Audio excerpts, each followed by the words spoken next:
It's Halloween night. 3 babysitters are working in the same neighborhood, unaware that a maniacal killer, Michael Myers, has escaped the asylum looking for prey to kill. He's got no morals. He can't be stopped. He is the boogeyman.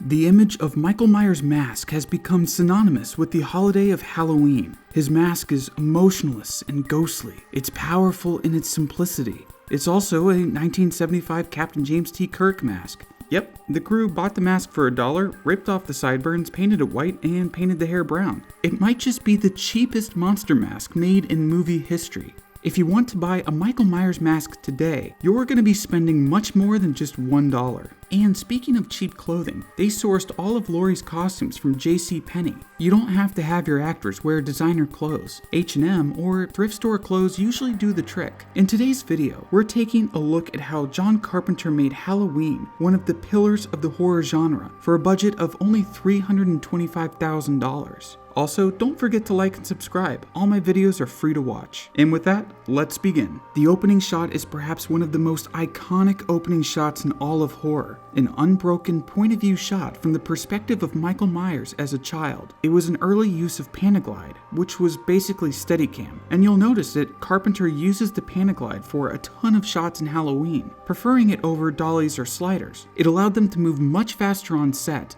which was necessary because the whole film was shot in only 20 days. But the opening unbroken shot isn't unbroken. There are a couple of hidden cuts, such as when Michael puts on the mask. This allowed Carpenter to splice together the best parts from the different takes. The end of this long POV sequence was perhaps the hardest to film for the camera operator, as he had to get down on his knees to become the height of a young Michael Myers. It would look weird if this little boy was taller or as tall as his parents. And if you were to look behind the scenes of the shot, you would see a whole bunch of grips running around with lights and trying to hide out of frame, which makes sense because they shot this in a real house, not a studio. They found the Myers house abandoned and they spruced it up for this one scene. Even Jamie Lee Curtis helped paint the walls. On sets like this, everybody pitches in.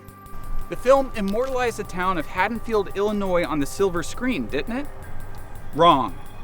Although the film takes place in Haddonfield, Carpenter shot the movie mostly in Pasadena and South Pasadena, California. He also shot the movie in the spring. If you know anything about California or the springtime, you'll know that neither are particularly autumnal, and combined, they're especially not. But that's what movie magic is for.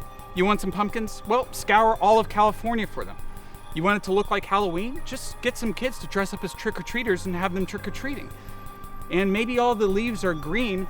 That's a very simple fix. Just get somebody in the art department to paint them brown and red. Hey Jake, what's the status on the leaves? Not quite done! Just like that. You'll notice some palm trees in the film and some places that definitely don't look like Illinois, but do look like California. But honestly, who cares? Even though the town has a name and a place, the idea is that this killer, this boogeyman, could come to any town USA. Even the peaceful, upscale neighborhood in which these teenage girls babysit isn't safe. And it's this sense of dread that Carpenter so masterfully builds up in this movie. For a slasher film, there really isn't a lot of slashing. Well, for one, the slasher genre wasn't quite established at this point, but films like this one and the Texas Chainsaw Massacre are thought to be a couple of the films that led to the creation of the genre. And two, Carpenter took a lot of his influence from Hitchcock, the master of suspense. Carpenter paces the film with slow build-ups. He wants the audience to wait, because the suspense, the anticipation, is in the waiting. Once Michael strikes, it releases some of the tension, so it was important for Carpenter to keep the build-up going for as long as possible. He applies this pacing method to individual scenes, as well as the film as a whole. We follow Annie to the car, where she realizes that she forgot her keys. We then follow her all the way back into the house to get her keys, and then all the way back to the car, where she finds the front door unlocked. We're at the edge of our seats the whole time, feeling like something bad is about to happen, waiting in anticipation for that moment to strike. And the unlocked door telegraphs to us that that moment is near. So we lean in, and Michael appears from the back and strangles her. Or does he? Really, he just gently laid his hand on her neck and she did the rest.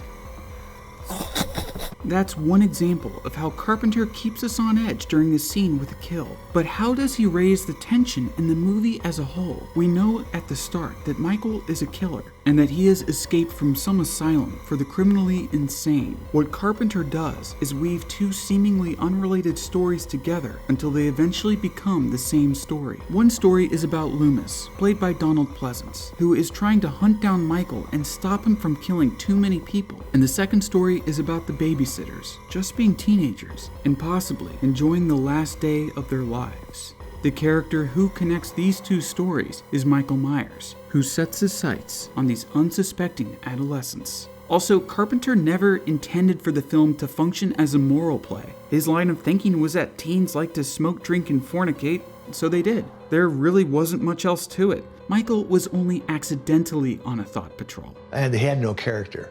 He was blank. He was simply evil. And he teases us with Michael's presence. He's there, and then he's not.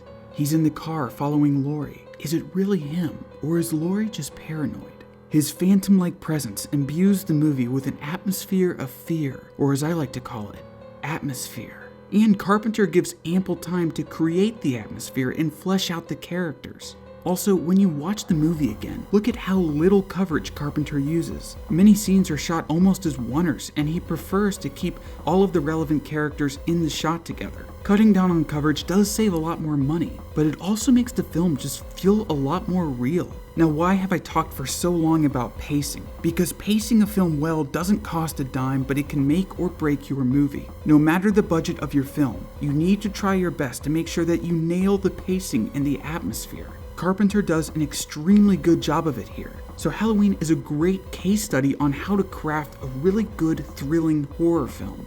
But who was Michael? Who was the man behind the mask? The answer is a little more complicated than you might think. For most of the movie, Nick Castle, Carpenter's friend from film school, plays as Michael, but he's credited as the Shape.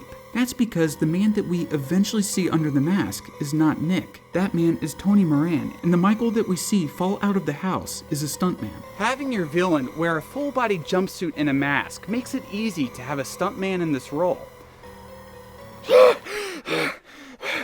Jake, are you okay? Yeah. How'd the shot look? Oh, it was perfect. Except, I forgot to pull focus, so I hope you didn't break too many bones. If you could just get back on the roof, that'd be great. Kino? I can't feel my legs. Let's take a look at another great kill in the movie, the infamous kitchen stabbing. While Bob is searching for beer in the kitchen, he runs into Michael, who picks him up and pins him against a wall like a beetle in a book. Carpenter hides the violence in the cuts. What's really happening is that Bob is lifting himself up on boxes, and Michael is stabbing at nothing. But because he shoots this as a series of close-ups, we imagine all of the violence in our heads. But I saw the knife in him, you might say. Oldest trick in the book. Look, all they had to do was put the knife between his body and his arm. Just like in theater. I mean, it goes to show you that for a good, effective death scene in a horror movie, you don't need blood, gore, or over-the-top special effects. You just need to know how to smartly shoot your scene. And if you can do that, then maybe nobody will be complaining about the bad special effects you might have. And I don't know about you, but implicit violence is usually much more impactful for me than explicit violence. Another way Carpenter made his film more commercially viable was casting Donald Pleasance. You kids may not know who he was, but he was big back in the day. He took the role because his daughter was a musician and loved Carpenter's score of his previous film, Assault on Precinct 13. Pleasance was only on the set for 5 days, but he got a fat paycheck of $20 grand. But it was worth it. You don't have to get a well-known actor in your film, but it really does help your visibility. The trick is to cast him as a side character so that you don't go bankrupt on set. We're introduced to Pleasance's character as he's driving during a rainy night. Car shots can be very difficult for indie filmmakers, but driving in rainy nights is easy. All you need is a car, a hose, a garage, and some lights, and bam, you got yourself your scene. Halloween, a film made for just $325,000, made over $47 million at the box office, and probably much more in home video sales. It spawned an iconic franchise, even though Carpenter never intended for there to be a sequel. It was a movie made by a group of young people who were using simple tricks that anybody could use to craft one of the greatest American horror films ever made. So let me ask you one question. What's stopping you?